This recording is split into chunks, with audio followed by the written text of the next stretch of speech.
వంటగదిలో జగదాత్రి, కేదార్, రాగిని ముగ్గురు కలిసి మాట్లాడుకుంటూ ఉంటారు. ఏలోపు కేదార్ చేసిన చిలిపి పనులన్నీ రాగిని చెప్తూ ఉండగా నిషి అదే సమయానికి కిచెన్ వైపు వస్తూ ఉంటుంది. వీళ్ళ మాటలు విని 10 సంవత్సరాల క్రితం వాళ్ళకి ఏం జరిగిందో ప్రతి ఒక్కటి పూస పోయినట్టుగా మా అత్తయ్య చెప్పినట్టే యథావిధిగా చెప్తూ ఉన్నావు. అసలు నువ్వు ఎవరి అని ఈ విధంగా అడుగుతుండగా ఈలోపు ఏటమ్మా అట మాట్లాడుతున్నావు? నేనేంటి, నేను సిలకమ్మను. అవునా, నువ్వు చిలకమ్మవో ఎవరో నీ నిజాన్ని అతి త్వరలో బయట పెడతాను. ఆ తర్వాత నేనేం చేయాలో అది చేస్తాను. నువ్వు ఇది తీసుకొచ్చిన స్కూల్ దగ్గర నుంచి వచ్చానని అంటున్నావు కదా, అక్కడ బయోడేటాన్ని బయట పెడితే ఆ తర్వాత నువ్వెవరో నేను అన్ని ప్రూఫ్తో సహా బయట పెడతాను. పద్ధతి అని చెప్పేసి అక్కడి నుంచి నిషి వెళ్ళిపోతుంది.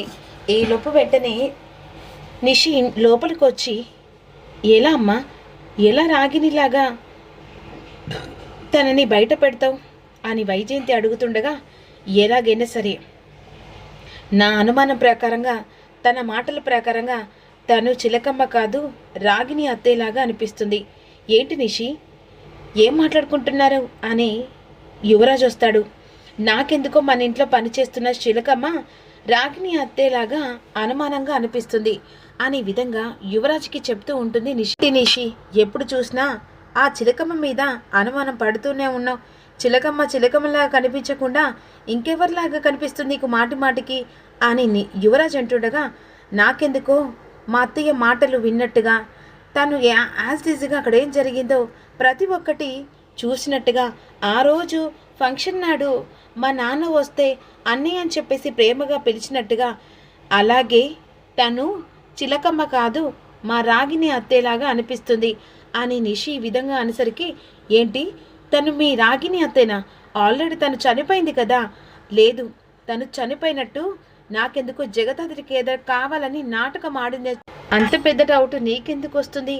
ఆ రోజు మా అత్తయ్య జగదాత్రి కోసం తన వెనకాల అలా పరుగులు తీసుకుంటూ వెళ్ళింది. ఆ తర్వాత మా అత్తయ్యకు ఏదో జరిగిందని చెప్పేసి తను హాస్పిటల్ దగ్గరికి తీసుకెళ్ళింది. ఆ తర్వాత మా అత్తయ్య శవంలాగా మారింది. అప్పటిదాకా జగదాత్రి, కేదార్ మాత్రమే మా అత్తయ్యతో ఉన్నారు. అంటే ఈ ముగ్గురి మధ్యలో అప్పటి వరకు ఏదో జరిగింది. ఇదంతా చూస్తూ ఉంటే అనుమానం ఇంకా బలంగా నాటుకపోతుంది. అందుకే జగదాత్రి రాగిని అత్తయ్యను బ్రతికించి ఆ రూపంలో జగదాత్రి ఇక్కడికి చిలకమ్మలా తీసుకొచ్చినట్టుగా అనిపిస్తుంది. ఆ చిలకమ్మని తీసుకొచ్చింది జగదాత్రి కదమ్మి తీసుకొచ్చింది అని వైజయంతి అంటూ ఉంటుంది. ఈలోపు కేదార్, జగదాత్రి ఆలోచిస్తూ, నిషికి ఇంకా అనుమానం బలంగా నాటుకుపోయింది. ఎలాగైనా సరే ఏ ఎవిడెన్స్ దొరికినా సరే నిషి ఖచ్చితంగా ఇక చిలకమ్మ రాగిని అత్తయ్య అని అందరి ముంగట బయట పెడుతుంది. ఇంకా చాలా జాగ్రత్తగా ఉండాలి అని జగదాత్రి, కేదార్ అనుకుంటూ ఉంటారు. ఖచ్చితంగా అత్తయ్య గురించి నిజమేంటో తెలుసుకునడానికి ఈ పాటికే పక్కగా ప్లాన్ చేసినట్టుంటుంది అని చెప్పేసి జగదాత్రి ఆలోచిస్తూ ఉంటుంది. ఆ చిలకమ్మ గురించి తెలుసుకోవడం ఎలా అమ్మి? ఏముంది, ఇప్పుడు స్కూల్ దగ్గర నుంచి ఆ చిలకమ్మని తీసుకొచ్చిందని అంటుంది కదా. ఇప్పుడు ఖచ్చితంగా తనే మా అత్తయ్య అయితే ఇక తను ఆడిన నాటకాలు, అబద్ధాలన్నీ ప్రతి ఒక్కటి వదిన ముంగట బయట పెడదాం అని చెప్పేసి నిషి ఆలోచిస్తూ ఉంటుంది. అప్పుడు ఖచ్చితంగా ఆ జగదాత్రి ఆడిన నాటకం తర్వాత కౌశికి వదిన జగదాత్రి కేదార్ని ఇంట్లో నుంచి పంపించకుండా ఎలా ఉంటుందో నేను చూస్తాను. కానీ ఆ నిషి చూస్తూ ఉంటే అనుమానంగా ఉంది. ఖచ్చితంగా నిజం తెలుసుకుంటుందేమో అనిపిస్తుంది అని కేదార్ అంటుండగా, నిషి ఏం చేసినా సరే అత్తయ్య గురించి తెలుసుకునేంత ఛాన్స్ మనం ఇవ్వవు అనే విధంగా అంటుండగా, సరే అమ్మాయి, ఇప్పుడు ఏం చేయాలనుకుంటున్నావు? వెంటనే స్కూల్ దగ్గరికి వెళ్దామని చెప్పేసి నిషి, వైజయంతి స్కూల్ దగ్గరికి వెళ్తారు. నేరుగా ప్రిన్సిపల్ కలవడానికి వాళ్ళ రూమ్లోకి వెళ్తారు. ప్రిన్సిపల్ వెంటనే ఇక అడ్మిషన్ కోసం వచ్చారు అన్న తర్వాత, లేదండి ఒక ఇంపార్టెంట్ మాట్లాడడానికి వచ్చాం. అవునా, సరే కూర్చోండి అని అన్న తర్వాత వెంటనే చిలకమ్మ ఫోటో చూపిస్తారు. తను ఇక్కడ పని చేసిందా అనేసరికి, ఓ తను చిలకమ్మ, అవును ఇక్కడ పనిచేసింది. తను జగదాత్రికి బాగా పరిచయం. అంతేకాకుండా మీ ఇంట్లో పని వాళ్ళు రావట్లేదని చెప్పేసి జగదాత్రి నాకు కబురు పంపించింది. సర్లే అని చెప్పేసి చిలకమ్మను అక్కడికి పంపించాను. అయినా చిలకమ్మతోని ఏదైనా ప్రాబ్లం వస్తుందా? తను లడా వాగుతూ ఉంటుంది.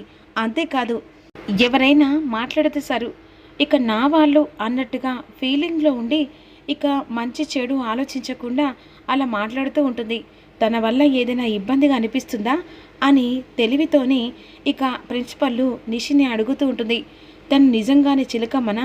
అదేంటండి తన పేరు పట్టుకొని తన ఫోటో తీసుకొచ్చి నిజంగానా చిలకమ్మనా అని అడుగుతున్నారు?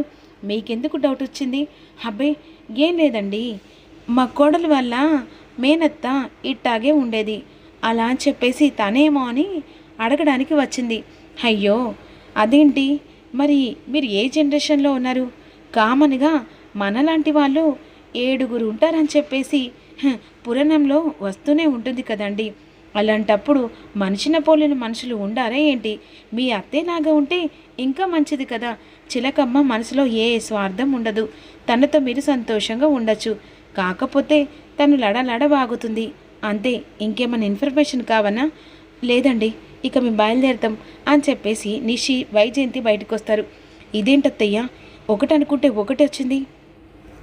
అసలు చిలకమ్మ రాగిని అనుకుంటే స్కూల్ ద్వారా చిలకమ్మ అని చెప్పేసి బయటపడుతుంది. ఈలోపు వెంటనే ఇక జగదాత్రికి వెంటనే ప్రిన్సిపల్ ఫోన్ చేస్తుంది. చెప్పండి మేడం, నువ్వు అన్నట్టుగానే నిషి తెలివితోని చాలా ప్రశ్నలు అడిగింది. అంతేకాకుండా మా అత్తేలాగా అనిపించిందని కూడా అంది. కానీ తెలివిగా సమాధానం చెప్పాను. చాలా థ్యాంక్స్ మేడం. థ్యాంక్స్ ఎందుకు జగదాత్రి, నువ్వు చేసిన దానికి చిన్న హెల్పే కదా. ఎప్పుడైనా టైం వచ్చినా కూడా మీరు ఇదే సమాధానం చెప్పాలి. ఇక నువ్వు చెప్పావు కదా ఖచ్చితంగా అని చెప్పేసి కాల్ కట్ చేస్తుంది. ఈలోపు వెంటనే సంథింగ్ ఈజ్ రాంగ్, అసలు ఇదంతా కాదు, నేరుగా చిలకమ్మను నిజాన్ని తనతో నోటితోని బయట పెట్టిస్తానని వెంటనే ఇంటికి వెళ్తుంది. చిలకమ్మ అని గట్టిగా పిలుస్తుంది. ఈలోపు ఇదేంటి మళ్ళీ ఏ ప్లాన్ చేసిందని చెప్పేసి జగదాత్రి ఆలోచిస్తుంటుంది. అందరూ హాల్లోకి వస్తారు. చిలకమ్మ ఇంట్లో నుంచెళ్ళి నువ్వు వెళ్ళిపో. అదేంటమ్మా, నేనేం పొరపాటు చేసినాను, నన్ను ఎందుకు బయటకు పంపిస్తున్నారు అని చిలకమ్మ అడుగుతుంది. ఏం పొరపాటు చేయలేదు, నువ్వు ఇంట్లో ఏ పని చేయడం లేదు. నాకు కావలసిన పని మనిషిని నేను తీసుకొని వచ్చాను తక్కువ జీతంతో. అదేంటమ్మా, నాకు జీతము అడగట్లేదు కదా, అట్టా అని చెప్పేసి పని నేను చేయకుండా ఉండట్లేదు కదా, జగదాత్రి పెట్టిన చిలకమ్మను కదా అని ఈ విధంగా అంటుండగా, ఆయన నిషి ఇప్పుడు చిలకమ్మ ఏంటి అందరికీ హెల్ప్ చేస్తూ అందరికీ పనులు చేస్తుంది, అంతేకాకుండా మంచి చెడులు చూసుకుంటుంది. చిలకమ్మ చేసిందో తప్పేముంది, ఇంకో పని మనిషిని మాట్లాడాల్సిన అవసరం ఏముంది అని విధంగా అంటుండగా, అవసరం లేదు వదిన, నాకు చిలకమ్మ నచ్చలేదు, అందుకని తనని బయటికి గెంటేస్తాను. పిచ్చిగాని పట్టిందా నిషి, చిలకమ్మను ఎక్కడికి గెంటేస్తావు? అదేంటే నువ్వు తీసుకొచ్చావు, అలానే మేము చెప్పుకున్నాం కదా, ఇప్పుడు నాకు నచ్చలేదు కాబట్టి తనని నేను బయటికి గెంటేస్తున్నాను. చిలకమ్మ వెళ్ళు. అటేటమ్మా అట్ట మాట్లాడుతున్నాం, వెళ్తావా లేదా అని చెప్పేసి తనని బయటికి గెంటేసేసరికి అలా గెంటేస్తుండగా జగదాద్రి ఉగ్ర రూపంతో చేతులు గట్టిగా పిరికిలు బిగిస్తూ ఉంటుంది. ఇక వెంటనే అటేటమ్మా అట్ట గెంటేస్తుండవు. ఆయన నిషి చిలకమ్మ వల్ల ఏం ప్రాబ్లం వచ్చింది? ఆయన చిలకమ్మ వల్ల కొంప కొల్లెరలా ఉంది. ఎప్పుడు పడితే అప్పుడు నా మొగుడిని ఏం చేస్తుందో అర్థం కావట్లేదమ్మి, అందుకే నేను కూడా చిలకమ్మను బయటికి గెంటాలనుకున్నా. ఆ పని నిషి చేస్తుంది. చిలకమ్మ మీద చెయ్యి వేస్తే మర్యాద ఉండదు నిషి అని విధంగా జగదాత్రి అంటుంది. ఏంటి పని మనిషి మీద అంత ప్రేమగా పుట్టుకొస్తుంది, పని మనిషి కదా అని గెంటేస్తుండగా ఇంకొకసారి రాగినత్తయ్య మీద చెయ్యి వేస్తే చెయ్యి విరిచేస్తాననేసరికి వెంటనే అందరూ షాక్ అయిపోతారు. మరి ఏం జరుగుతుంది అనేది అప్పుడు తెలుసుకుందాం.